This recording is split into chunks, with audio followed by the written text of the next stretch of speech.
this evening, I had originally, prepared a piece called Walking in My Mother's Shoes, like Wendy. The original draft of it, I had only done the first half of it. But I rethought that, because the problem with Mother's Day, whether it's Mother's Day cards or otherwise, everybody always focuses on the beautiful, wonderful elements of motherhood. But the reality is that mother-daughter relationships are very complicated. And not all children, frankly, are born into homes that are full of love, with your traditional chocolate chip cookies and gingerbread. And I suspect it'd be a very challenging time for those people as they grow and as Mother's Day is celebrated worldwide.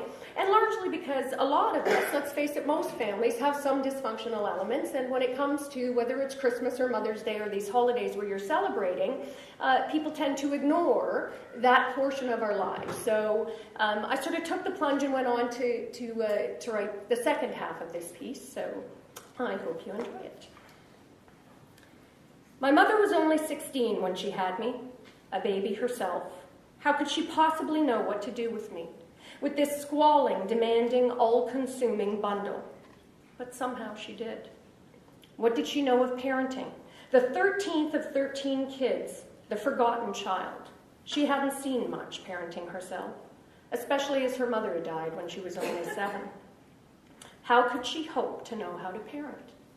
But somehow she did. Then my sister came along only a year later. My mother was 17 now, with 2 toddlers in tow. She'd seen nothing of life, but she gave hers to us, heart and soul. I didn't really appreciate it at the time. How could I? I tested out new versions of myself on her, trying them on and discarding them to see what fit, testing my limits and hers. What a complicated relationship, mother and daughter. Like a spider's web, intricate, sometimes frightening, yet ultimately undeniably beautiful and perfectly suited to its task. So seemingly fragile, hanging by silken threads, yet strong enough to withstand gale force winds. And I was sometimes a non-relenting, prevailing west wind blowing hard. I pushed her to tears a few times. Not an easy task. My mother was no pushover. My heart caught as I saw that look, stricken, pained. It was a physical thing, visceral, immediate. I'd hear her sharp intake of breath like water hitting a hot griddle. Then, as if she were a balloon that had been pricked, she somehow deflated before my eyes, collapsed in some unmistakable but inexplicable way. But it was her eyes that slayed me, paying me back in kind as I cut her open and sliced her heart with my words. I hated myself in those moments, but it hadn't stopped me. I knew I was safe, that she was safe, that there was nothing I could do that would make her stop loving me. I wasn't conscious of it at the time, of course, but somehow I knew it in my bones, as if thousands of years of women, of mothers and daughters, had whispered it, searing it into my very psyche as I developed in her womb. No, I never really appreciated it at the time. I thought I did. I knew I loved her fiercely, though I didn't always show it, but she had to know, right? I was proud of her.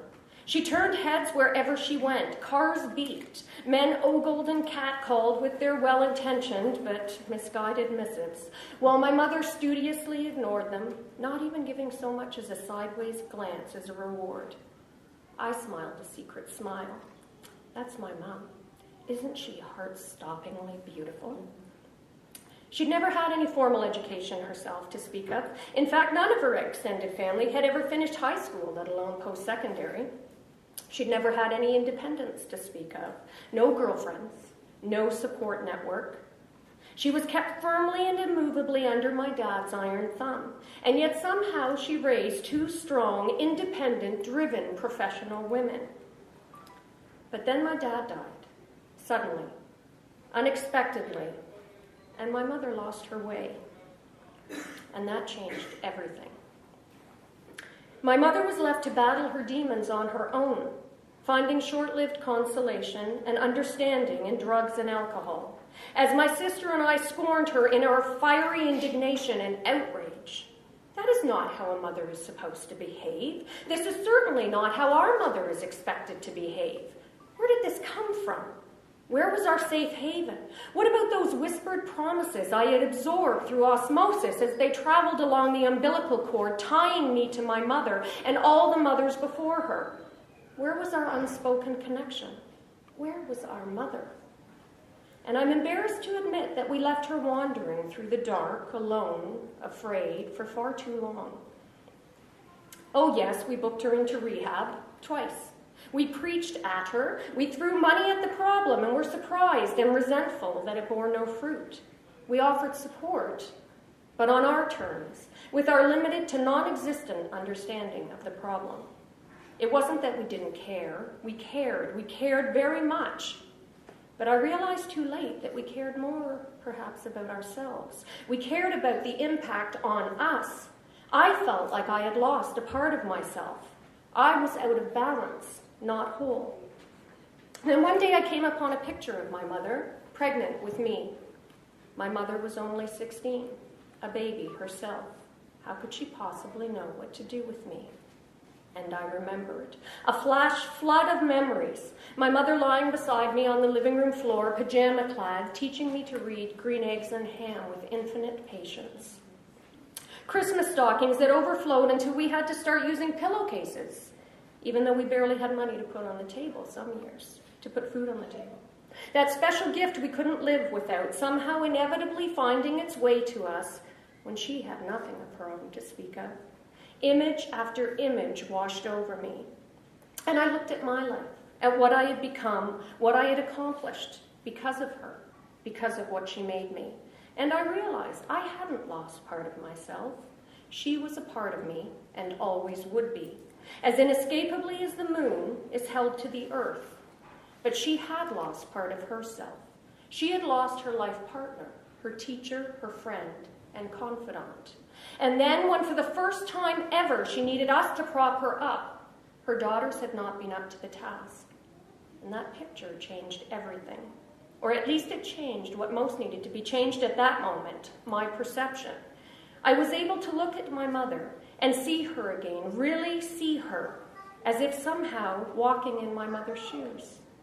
I saw her anguish. I saw her Herculean effort. I saw her strength and her vulnerability and her passion all rolled into the indistinguishable ball that was my mother. Had always been my mother. Would always be my mother. Not perfect in every way, but perfect for me. And I was able to cheer her on, offer a gentle hand up, and watch her find her way back home. I was able to be proud of her, smile that secret smile. That's my mother. She was only 16 when she had me. A baby. Isn't she heart-stoppingly, achingly beautiful?